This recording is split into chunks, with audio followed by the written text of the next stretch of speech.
তারপর নাদিয়া তার ফুফাতো বোনকে জিজ্ঞাসা করলো, আপু, আজকে সত্যি করে একটা কথা বলবে?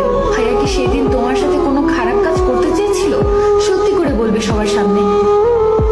না মানে সেই হ্যাঁ বলো, সেদিন কি হয়েছিল? সেই দিন আমি রাকিবকে প্রপোজ করেছিলাম, কিন্তু রাকিব না করে দেয়। আমি রাকিবকে অনেক করে প্রপোজ করি, কিন্তু রাকিব আমাকে বলে সে নাকি প্রেম করতে পারবে না। আমি বলি কেন প্রেম করতে পারবে না? আমি কি দেখতে খারাপ? না আমার ভিতরে কোনো খামতি আছে? কেন প্রেম করবে না?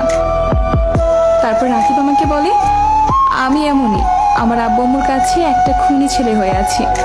যদি তোমার সাথে প্রেম করি তাহলে তারা আমাকে খারাপ ভাববে, আর আব্বু আম্মুর কাছে সে খারাপ হতে চায় না। আর যদি তোমার আব্বু এই কথা শোনে তাহলে আমার আব্বু আম্মুকে তোমার আব্বু আম্মু অনেক অপমান করবে। আমি চাই না আমার জন্য আমার আব্বু আম্মু মানুষের কাছে ছোট হোক। রাকিব এই কথা বলে সেখান থেকে চলে আসলো, কিন্তু আমার অনেক রাগ হচ্ছিল। আমার ভালোবাসার কোনো দামই দিল না। তাই আমি রাকিবকে একটা শিক্ষা দিতে চেয়েছিলাম। তাই আমি সুযোগ খুঁজতেছিলাম, আর পেয়েও গেলাম। দেখলাম রাকিব একটা রুমে বসে আছে। আমার মাথায় একটা বুদ্ধি আসলো, তাই আমি দরজা লক করে চিৎকার করতে লাগলাম। বিশ্বাস করুন, রাকিবের সেদিন কোনো দোষ ছিল না, সব দোষ আমার ছিল। আমি জানতাম না আমার জন্য আপনারা রাকিবের সাথে কথা বলা বন্ধ করে দিবেন। ফুফাতো বোনের কথা শুনে রাকিবের আব্বু আম্মু আরো ভেঙে পড়ল। আমার এমনটা করা ঠিক হয়নি, প্লিজ আমাকে মাফ করে দেন। আমরা কি করে ক্ষমা করব? আমরাই তো ক্ষমার যোগ্য না। সে তো আমাদের ক্ষমা করবে না কোনোদিন। আমরা যে তোমার থেকে ও বড় অপরাধী। আমরা যে অনেক বেশি অন্যায় করেছি। আমরা এমনটাই খারাপ যে আজ আমাদের ছেলেকে মেরে ফেললাম। আমরা এত অবহেলার পরও আমাদের কাছে আসতো একটু কথা বলার জন্য, একটু ভালোবাসা পাওয়ার জন্য। আর আমরা কি করতাম?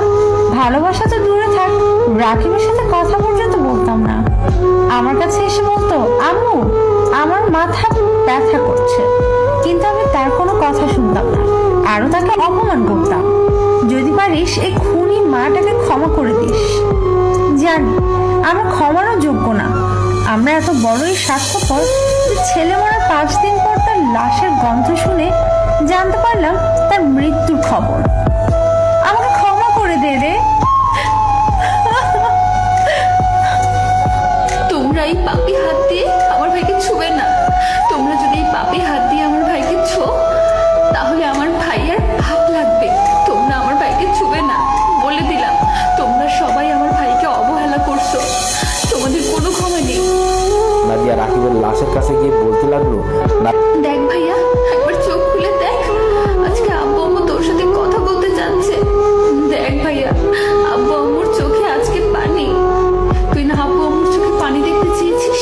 তোর জন্য প্লিজ একটাবার চোখটা খুলে দেখ, আব্বু আম্মুর চোখে অনেক পানি। খোল না চোখটা, দেখ আজকে সবাই তোর জন্য কাঁদছে। তুই বলতি না তুই আপুর সাথে কোনো খারাপ কাজ করিসনি? আজকে আপু তার মুখে স্বীকার করছে তুই কোনো খারাপ কাজ করিসনি। কেউ তোকে আর অবহেলা করবে না।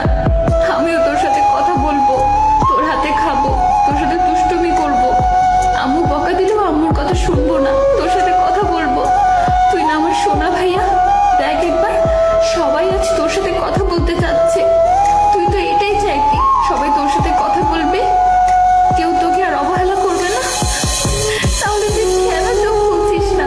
আমি জানি তুই আমাকে ছাড়া কোথাও যাবি না। তোর সাথে কথা বলতে ইচ্ছে করছে, একটা করে কথা বল না ভাইয়া। ও ভাইয়া, ও ভাইয়া।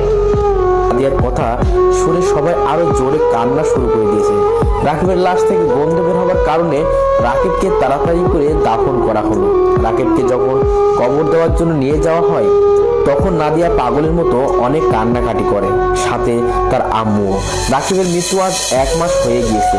এখন প্রতিদিন রাকিবের কবরের কাছে গিয়ে কাঁদে। রাকিবের আব্বু আম্মু তারা সব সময় রাকিবের কাছ থেকে মাপ চায় আর কান্নাকাটি করে। কিন্তু এখন কান্নাকাটি করলে তো আর রাকিব এই নিষ্ঠুর পৃথিবীতে ফিরে আসবে না। রাকিবকে এই নিষ্ঠুর পৃথিবী অনেক কিছু দিয়েছে। যখন রাকিব বেঁচে ছিল তখন তো কেউ রাকিবকে একটা বারও খবর নেয়নি। রাকিব বাঁচতে চেয়েছিল, কিন্তু রাকিবকে কেউ বাঁচাতে দেয়নি। রাকিবকে তো খুন করা হয়েছে, রাকিব তো তার বোনকে ইচ্ছা করে মারেনি, সেটা তো একটা ঘটনা ছিল। কিন্তু রাকিব তার বোনের খুশি ছিল তার আব্বু আম্মুর কাছে।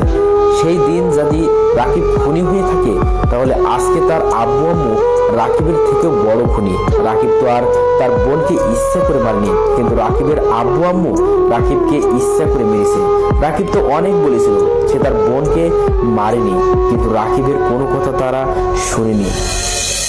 জীবনের গল্পগুলো শেষ হবার নয়, মানুষের চোখের আড়ালেও অনেক ঘটনা ঘটে যা তারা দেখে না, না দেখেই বিচার করে, যার জন্য শেষ হয় অনেকের জীবন।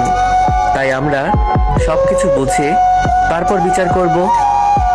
জীবনে কোনো ভুল সিদ্ধান্তের কারণে হয়তো তার জীবনটা নষ্ট হয়ে যাবে না। আশা করি গল্পটা হয়তো সবাইকে ভালো লাগবে। গল্পটা কেমন হয়েছে জানাবেন। আসসালামু আলাইকুম, আল্লাহ হাফেজ।